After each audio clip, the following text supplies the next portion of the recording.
Good evening, everybody. This is Nicole Johnson-Starr in the PTSD Retreat Radio Talk Show.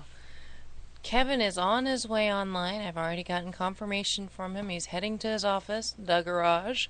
It's tough working from home. But he will be on here momentarily, and I'm going to go ahead and apologize to you guys today. I am still tired after this crazy weekend of certifying training for EFT practicing, and then yesterday doing the inaugural stuff because I got home, had a veteran in crisis call immediately after driving home from Baltimore, and came back to deal with that, and then had to quickly rush to bed in preparation for the next day, but I didn't get to sleep until late, so wonderful wake up at 3 a.m. to go and do the inaugural stuff all day yesterday. Even after 14 hours, my body is still hating me. So there's a lot going on in our world right now as far as PTSD is concerned, and as far as suicide. And I get to tell you guys, there's just a lot more. And we have a guest that's going to be coming up, but I'll talk about that when Kevin gets on here. I'm waiting for his butt to get online so we can discuss this. But while we're waiting, I'll just go ahead and give you a little bits of the story. The guest that we're going to be having on here is a mom whose son reached out for assistance for PTSD. And instead of getting that assistance, well, first off, not only did he reached out, he sought out medical assistance, and without even looking at his medical records as to how he would react to medication that was being prescribed to him, they gave him medication that started a slow downward spiral. And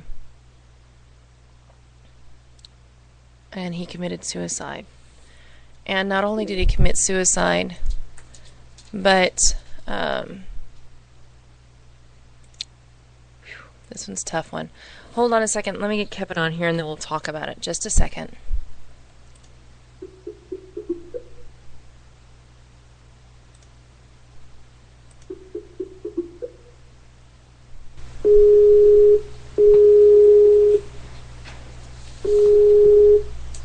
Hello?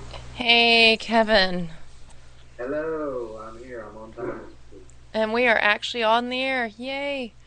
Thanks for the warning. No more cuss words from here out. Thanks. I was just explaining to the audience I'm a little out of it today because I'm still dead tired. Yeah. And today I actually got a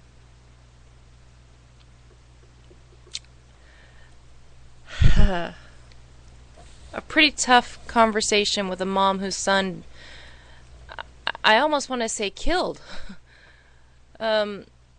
He committed suicide due to I'm really upset. Management of medications? Yeah. And not only that, but it didn't end there, Kevin. It actually gets worse. Because not only did they have a mismanagement of medication, they demoted him on the day of his funeral. Oh my God. With no notification to the family. They did not find out until the day of the funeral, at the funeral. So they demoted him post-mortem? Yes. On the day of his funeral? Oh. Oh my God. Literally, they changed the body out of his rank, out of his uniform, to put an entirely different uniform on the body. With a different rank? With the different rank. Oh my God. They would not let the mom even touch him or give him a kiss and say goodbye. You're kidding me. I'm not. Well, wow. I used to work for those people. Yeah, there's a lot of epithets that would definitely be popping out of my mouth if this were not public radio. So, between that and being extremely exhausted and very sore, I'm not exactly the most entertaining, most vivacious character right now. But I will say this, I am happy to see you. So, did you go do something with your hair? Yeah, I got it all cut off again. Yeah, and you're not letting me see you. I guess you feel like you look like crap, huh? Actually, it has nothing to do with this. It's that camera thing. Here we go. See? It's on, but you can't tell. Oh, because you're having that light problem again in there? It's the camera. It's not the light. It's the camera. See? Hello. Oh, okay. I see you. Hello. So, see you too. If I'm not directly underneath it, it doesn't work. I'm trying to find our show online so I can put it on Facebook and have people follow us live. But it just says the PTSD radio talk show Spreaker. The link doesn't exist. Actually, it does. Hold on just a second. I can assist you with that. Hold on. So, anyway, I had a whole different... I wanted to talk about those individuals who go on deployment expecting their families to be back. To be there waiting for them. Yeah.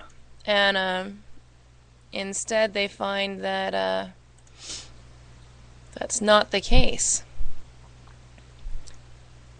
Yeah, kind of like in reference to the message I sent you. That's exactly it. That happened to a few of my guys while I was over. That happened to me. I mean, that happened to me too, you know? Yeah. And I'll let you go ahead and explain to the listener. Did you explain this to the listeners? No, I hadn't. I was apologizing for the fact that tonight was not going to be the usual laughter and ha-ha with you tonight. Oh, we'll get there. But Good. Let's see this issue first. You see, you guys, this is why I love Kevin. This is the really cool thing about soldiers talking together is it doesn't matter what mood we're in, we support each other. I love you, Kevin. So, did you get the link that I just sent it to you? For those of you who want to follow this live, you go to www.spreaker.com/show/the PTSD retreat, no spaces. So people can go to this link and follow us live, right? Yep. Oh yeah, I see it says live. 2 Whackos Key Lime Pie. Yep. That's going to stick. Okay. Oh, good. Okay, let me put this on here. Yeah, I thought people have been talking to me about this, and I didn't want to hear it live. Just really quick. Tell them they can. But what I was talking about to Kevin...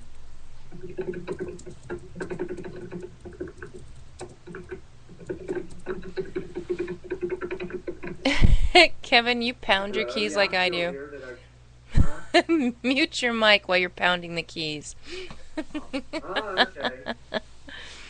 Sorry, if those anger issues comes out my fingertips sometimes when I type. You know what? My keyboard is looking at me funny.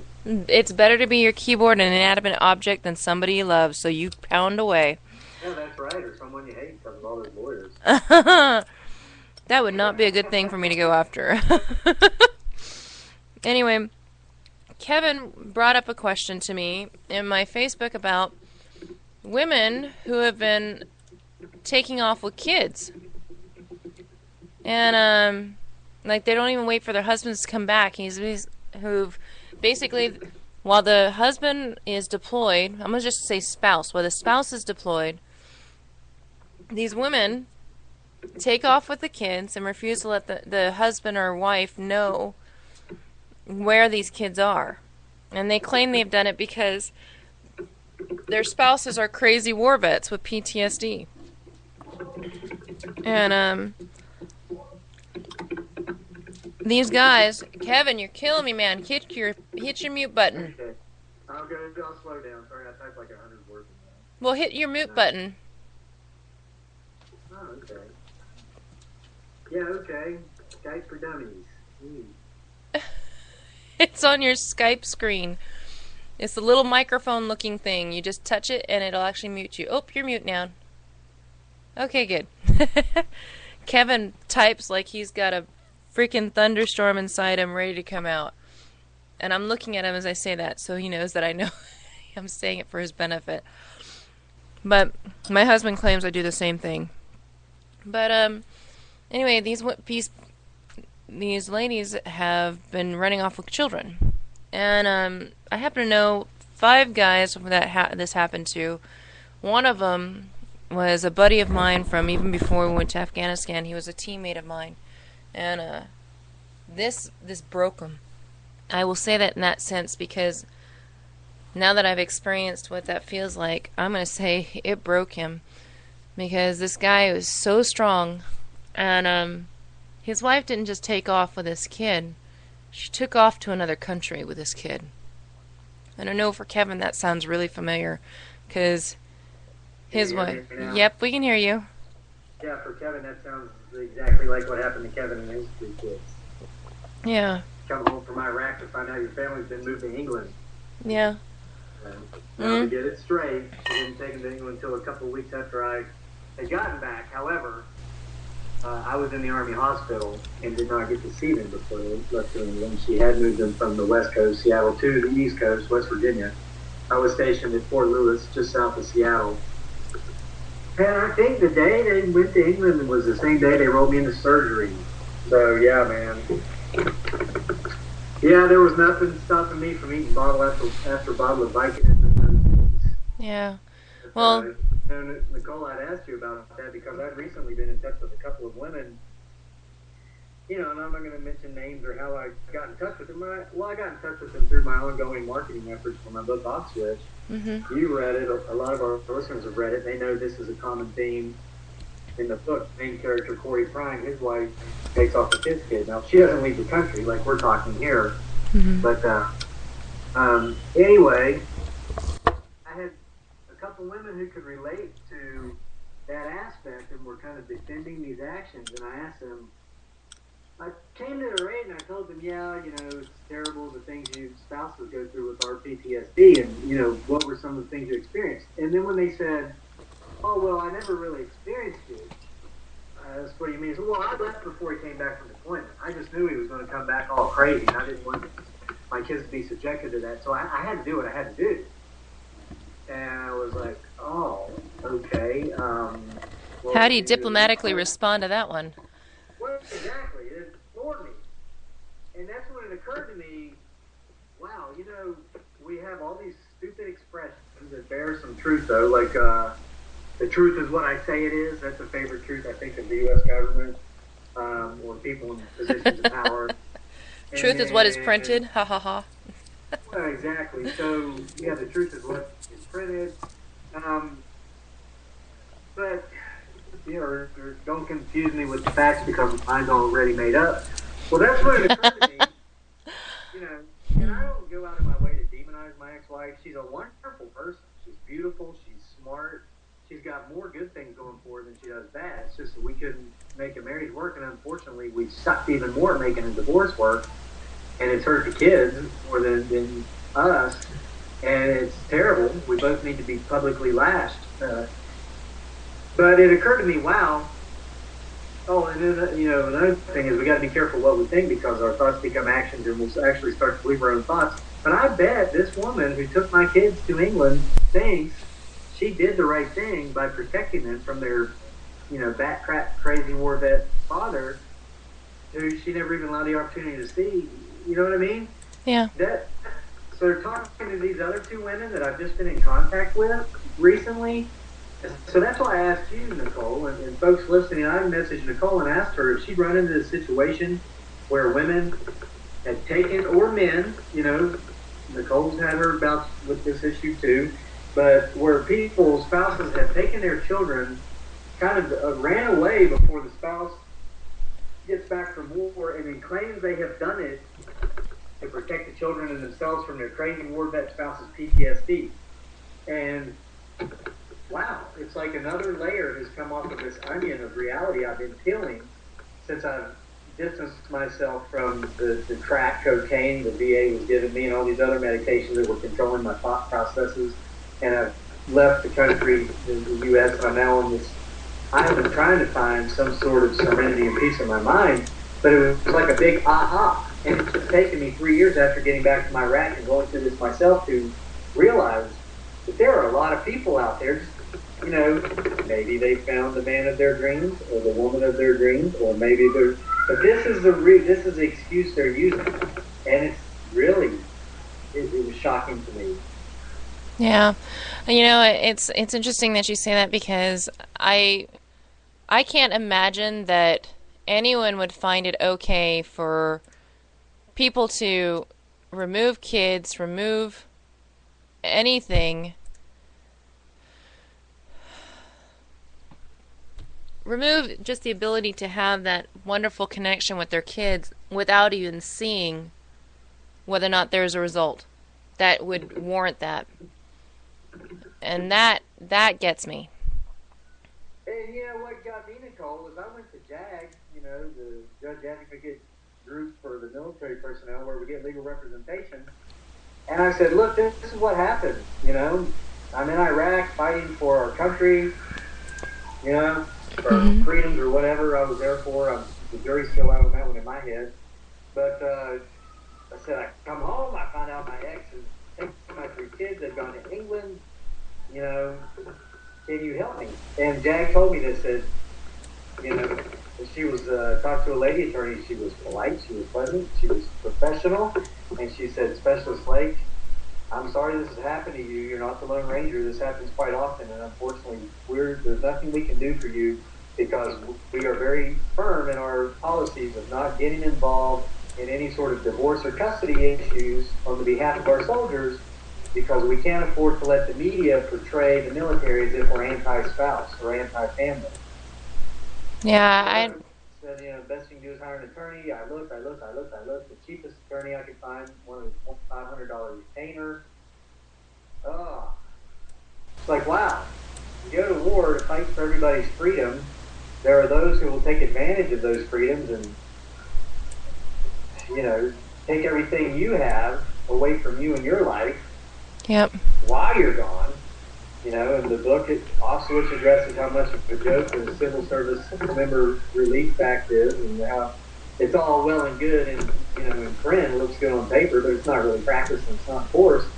And then you try to fight to get your own life back, and there's just no one there that's going to help you unless you can, shell out thousands upon thousands of dollars up front in retainer, then hundreds of dollars per hour in legal fees. And we all know how, I read a good book recently by a woman named Dell Ferris. The book is called Ripple, and it addresses PTSD from another standpoint. It has to do with rape and incest. But Miss Ferris was an attorney, and the main characters in this book are attorneys. And one of her characters in her book says it best. She says, unfortunately in America, we don't have a justice system. We have a legal system.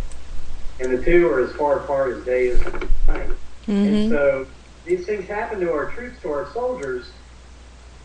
And when you come home, for me, the first time I can remember ever having suicidal thoughts in my life is when I was in Iraq. I remember the very first time I thought about it.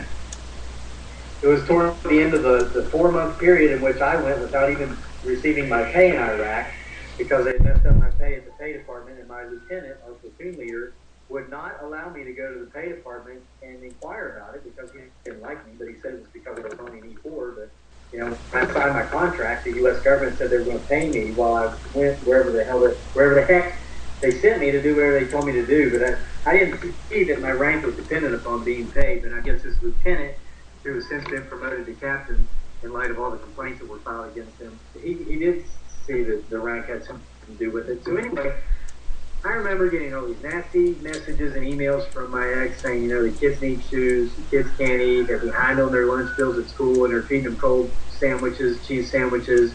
You're a deadbeat. Why aren't you paying your child support? I don't believe you that the Army's not paying you. That doesn't happen. And then my lieutenant, I begged my lieutenant, sir, please, please, please let me go ask about why I'm not getting paid. I'll do anything. I'll work extra duty. And he told me that me and my kids were spoiled. I needed to look around at the kids in Iraq to see how rough they had it, and that if I asked again, I would fill every sandbag we could find in Mosul. I went into one of those porta potties. I had my M4 and I had live rounds, and I cased a round magazine in my M4, and that's the first time those thoughts entered my head. After But the thoughts of my children are what kept me from doing it. And several times throughout the deployment, when things got bad, thoughts of seeing my children again, hugging them again, kissing them again, smelling their hair again, is what kept me from doing something to hurt myself or others, because I wanted to shoot that lieutenant. And actually, I'll put it out there, I've got non-redeployable status afterwards, because even after 6 months in the hospital, 3 therapists, anger management courses, they asked me, what would you do if you were deployed and you were treated like that again? And I said, I'd shoot him in the face. He would not come home. They said, what's your biggest regret of your military experiences? And I said, letting that lieutenant come home. I should have shot him in the face. So they said, well, maybe it's not such a good idea that we ever let you deploy again. So I'm non-deployable. Oh, well. But anyway, then you come home after all this, and then you get off the plane, and you find that the reason that kept you alive is no longer in your life anyway, because some woman or some man, if it's happened to a woman, and I had female friends whose husbands did the same thing, but someone else decides that, well, I don't think they're going to be safe when they get home from the war, and I don't want my children around them. So I think I'm just going to leave the country or leave the state and take these children and go somewhere else, and my flag I'm going to wave around my head and claim I'm, acting under is the flag of my spouse or ex-spouse is a crazy war vet, and I'm protecting my children. And that's one of the ugly aspects of deployments in a military life that recruiters don't tell you about. You don't see glamorized in Hollywood. You don't see in the press. Nicole, I've been frustrated the last few weeks because I've been in touch with some major media outlets that have hundreds of thousands of followers and subscribers. One has a couple million. And they love the story. A couple of them have taken the time to read the book Off Switch, but they've said, unfortunately the material is not presented in such a way that meets the theme of our agenda, is the word they don't use, but it's what they mean. And it's so unfortunate, because then we hear about young men and young women, like the individuals you're talking about today, who end their own lives out of frustration, out of anger, out of rage, after doing everything they took an oath and swore to do, that they would do for their country, for their fellow citizens, for their government, and then they come home to find that these people, or many of the people within these groups and organizations, have taken every advantage of them that they could, and then no one's there to defend them. Yep. Can you tell I haven't had a conversation with somebody in English for the last couple of weeks, Nicole? Yeah, I can tell just a little bit, but it's totally okay, because some things just gotta come out. And it's better to get it out through talking instead of punching and kicking or shooting people in the face, right? I would normally agree with that. But I don't know how I could react if, even with what I experienced, to say I am angry is the greatest understatement ever. And it does not even come close to it really truly explaining the depth of my ire about everything that has occurred for losing my daughter.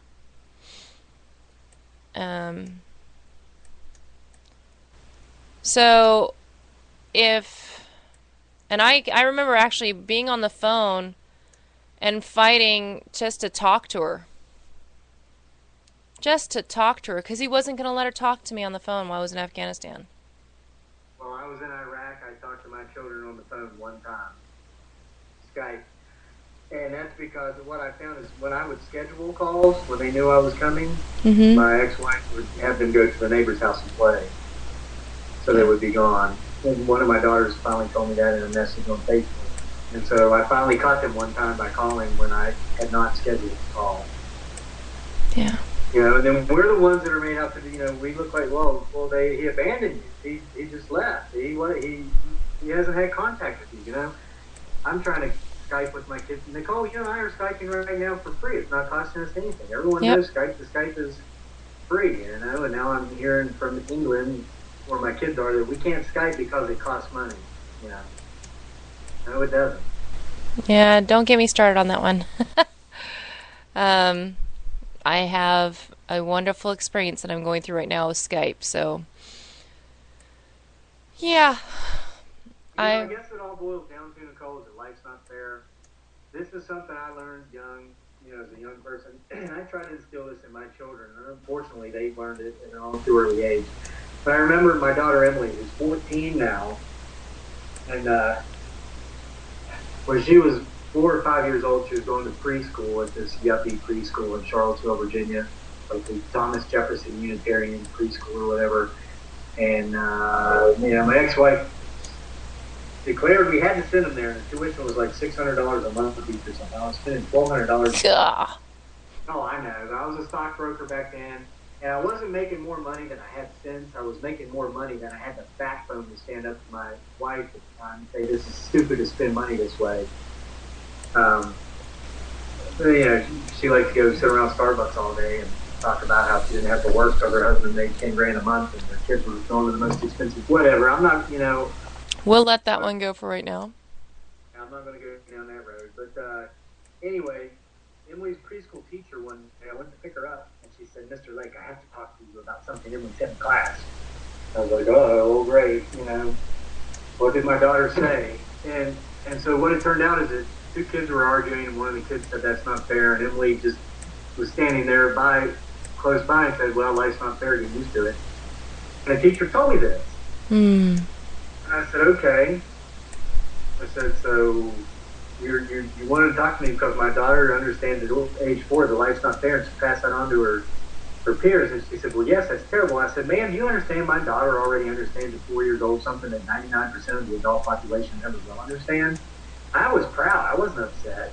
Now, it's unfortunate that through her young life, she's had to learn in so many other ways just how unfair life is, But, Nicole, the mistake I made is that I thought, I guess for some reason, in my 30s, after I joined the military and went off to war to fight for my country, I guess I thought that life was going to be a little bit more fair for me, because I thought that veterans was one of those sacred cows that, people in our society just don't touch, harm, or take advantage of. And so that's why it was so painful and hurtful for me, and that's where the anger comes from. I know life's not fair. I knew that already, but I got dumb enough to think that just because I'm a veteran that life was going to be fair. Yeah. And I've learned, I was talking about taking the peelings off the onion and all these things I'm learning. Another epiphany I've had just in the last few days is all these people in groups that I thought were pro-soldier, pro-vet, because they are I'm going to say it like it is, they're pro-war. Well, I found out isn't necessarily the case. They're just pro-war. They really like war. They like the fact, I think Cher said this when Bush was president, and I gave her as much heck for saying it as a lot of conservatives did. And I will tell you, I like to call myself a moderate, but I probably err a little right to center. But Cher said, that she was scared that a lot of people were being entertained by the wars in the Middle East. And I thought, oh, she's crazy. She's a nut. She quit school in the 8th grade. She's one of those liberal wackos. Who is she to say that? Well, guess what? I've come to believe that that's a pretty accurate statement. I know members of big, strongly solid, we support the war group who they don't support vets. They could care less at every 80 seconds.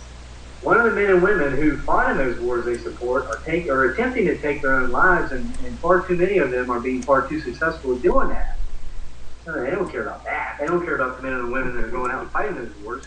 And, it gets me, look at all these people in America, they support Israel against Palestine. A lot of these conservative, fundamental religious groups support the Jews against the Palestinians. Bomb them, bomb them, bomb them, bomb them. But by God, come December, you better say Merry Christmas. I don't want to hear about Happy Hanukkah. It's Christmas, daggone it.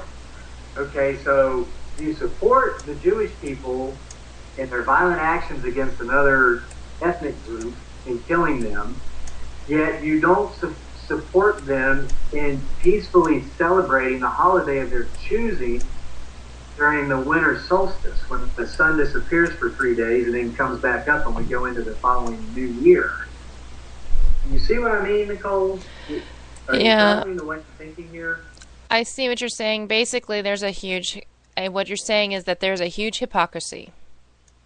There is. And I didn't see that at face before my experiences as a soldier and as a veteran coming home, you see these people rallying with their flags. Hey, let's destroy Islam. Let's blow up the Middle East. Just drop a nuke and turn the place to glass. And then, those of us like you and I who have served in the Middle East go to them and we say, hey, man, you've got a big following. You've got a lot of people listen to you. I just lost another friend because of suicide, and this is an issue that's kind of important to me. Can you help me get word out about this? To all those, they go, well, no, that doesn't really match my theme, and I don't want to be associated with that. You say, wait a minute, you're talking about kill the Muslims, nuke the Middle East, turn it to a sheet of glass, we must win this war, but you don't want to be associated with helping the men and the women who are fighting that war once they come home and they need help. Well, no, we just don't want to, we don't want to be part of that. Thanks for your time. And then they go on, and it's like, wow, what is really going on here? And I think it boils down to there's a lot of angry people out there who are just lashing out at things and ideologies and other people, other races, other nationalities, other religious sects. And they're doing it under the flag of being pro-American, pro everything red, white, and blue. But it's really being done out of simple ugliness, hatred, and anger that has nothing to do with being American in any way whatsoever. Yeah, I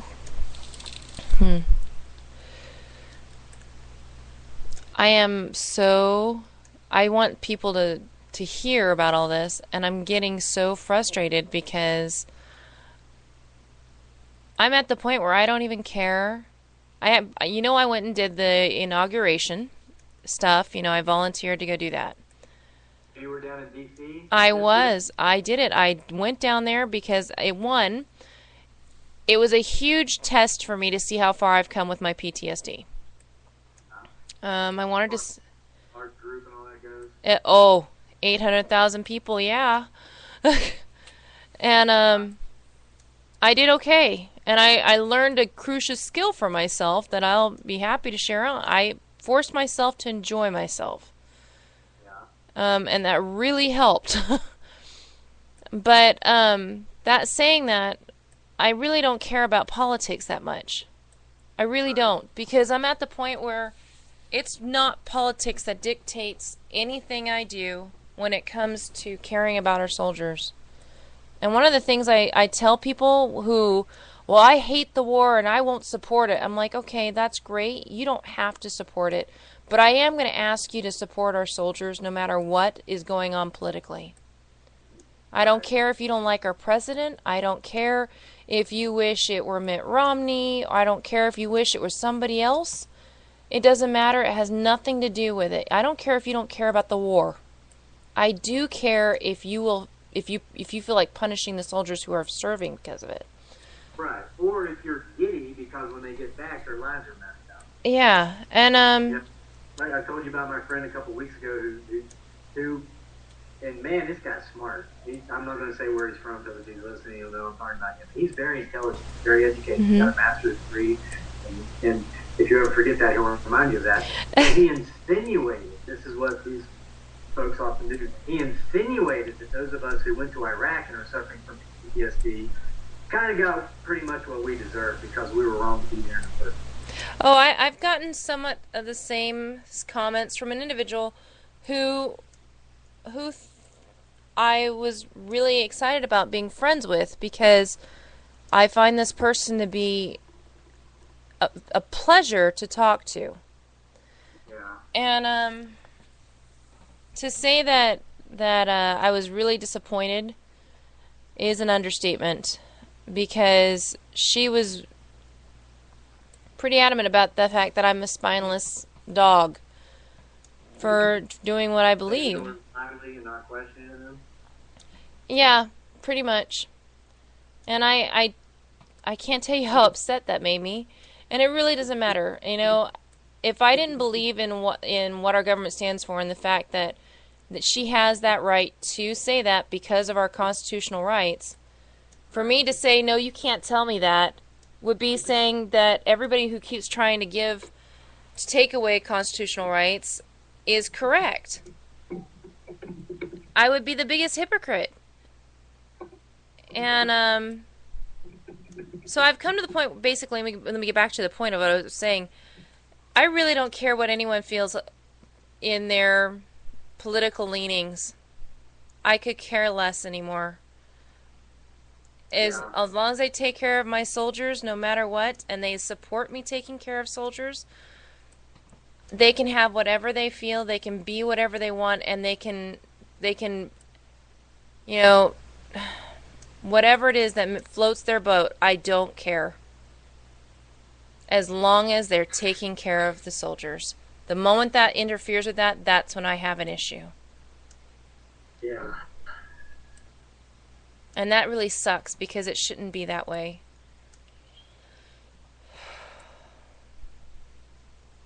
It shouldn't be that way at all. And today, hearing, this story of this woman and her son, it just even makes that more poignant to me of how important it is that we take care of our soldiers and take care of their families. It's not just the soldier that's serving. And when families leave their soldier, Yeah. without even notifying them and letting them know, hey, this is how I'm thinking, and I'm not sure I'm doing the right thing, but I'm scared, without even giving them a chance, not even telling them, that is so wrong. Yep. I had no clue until, I take it back. When I found out my kids were going to be moved to England, it was the day before we flew out of Mosul to go back to the States. You'll remember on your deployment, they don't tell you when you're leaving until like 6 hours before. Yep. Because then it, to protect, for your safety, so people don't pass the word around and then, terrorists know when to order the runways and all that. So I think, maybe we got a 2-hour warning. Pretty much they said, okay, you sit there for 2 or 3 days on your bags, they're packed, you're ready to go. This is another part of military life they don't show you in the movies. And it shouldn't be shared with on the radio. Okay, sorry. So anyway, just a couple hours before we left, I messaged my ex and said, hey, we're going to be coming home such and such day at this airport. We'll be there in Washington. Because I thought she's still in Washington State. I said, we're going to be here approximately this time. I can't wait to see the kids. Please make sure you bring them. And she immediately messaged me back and said, FYI, your children no longer reside in the state of Washington. They're currently in West Virginia en route to England. We will be residing in England within 12 days or whatever, 21 days, and this is our new mailing address, and gave me this address for England. And I was like, oh my God, I didn't want to go home. I did not want to go home.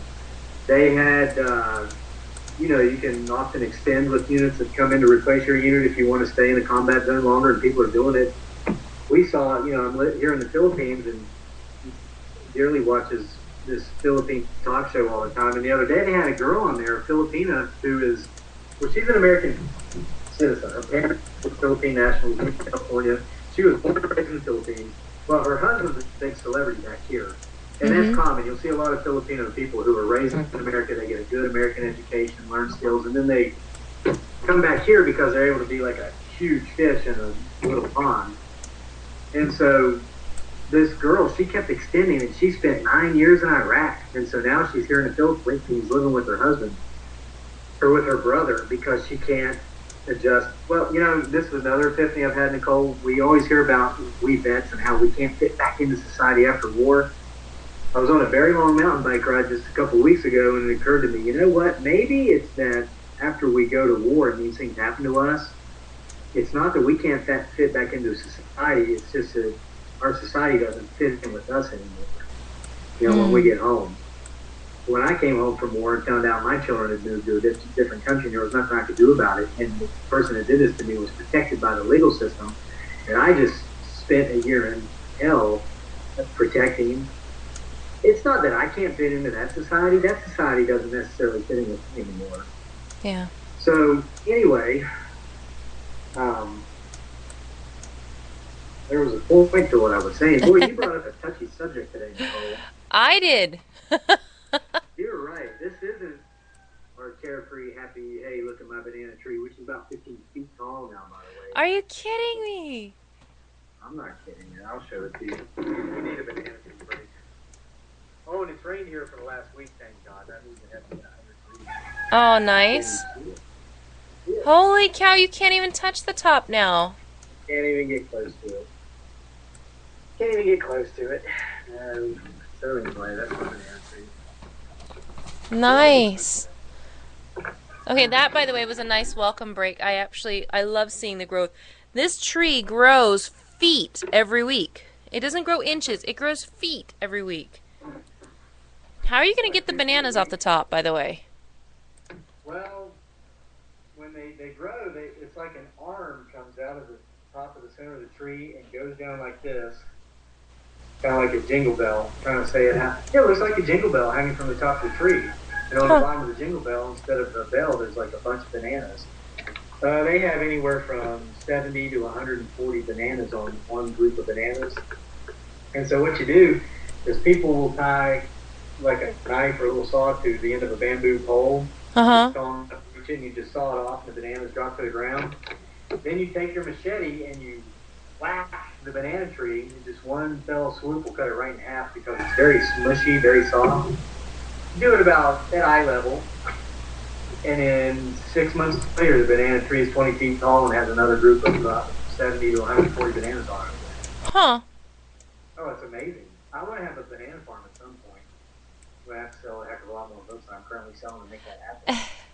But this is one of the world's largest exporters in bananas and coconuts. Most of the coconuts and bananas here go to the Middle East. A lot do go to the U.S., but the U.S. gets most of their tropical fruits from South America because it's closer. I didn't know that. Yeah. Oh, well, I have no life. I mean, you're the only person I talk to in the English language, several times a month. Other than that, my nose is in a book. I'm researching stuff online for my own books.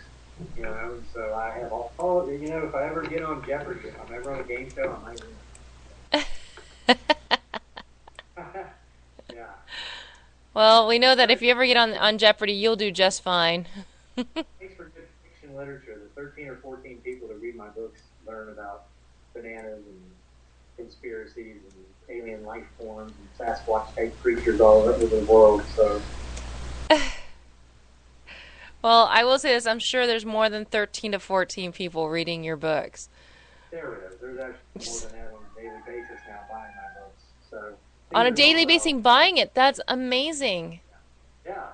And thank you. I mean, PTSD Retreat has been a big part of that. I mean, just this show and, you talk to folks. We got cross-marketing going on. So it builds. You just can't give up, and that's the point. We're talking about the problem. We should talk about the solution, maybe. We have these nasty things happen to us. Yeah. One of the things that one of my 3 therapists told me when I was in the Army hospital for 6 months after I came home to no family and, surgeries and rehab and all that, and drug addictions just waiting on me with all those pills that I was given. But my therapist, he said, you got to see the good in this. He said, you're in your mid to late 30s at the time. I'm almost 40 now. I'm 39 now. Old man? He said, yeah, I know, right? I'm as old as you, right? Hey. Go ahead. He said, how many middle-class men in your position would love to be in your position in America? He said, it sucks that your kids are gone. It sucks that you've got no family in this country, except your parents and some sisters. He doesn't have very little contact with any of them. I mean, a grown man, he does, right? He said, but you can go anywhere you want to go and you can do anything you want to do. And he said to me, you mentioned before you were doing some writing. Because at the time, the only book I had published was a terrible, nasty book called Homeless Across America. And the one you did on Under the Influence? No, it was just, Under the Influence of Social History. I wrote that before I deployed to Iraq, and so the things I think are not quite what they were when I wrote that book. And, it's full of U.S. history. I mean, I took the tour around the U.S., 7,000-mile loop around the country, visited presidential houses, all these places of historical significance, wrote about what happened there and why it's so great, how it's so great in the building of our country. Well, then, as a soldier in a combat zone who goes there thinking you're doing something for one reason, and you're there 30 days later, you realize it has nothing to do with why you're there. And what you thought was going on isn't what's going on, and the people who were making the calls or saying things aren't necessarily so. You start to question everything you ever thought.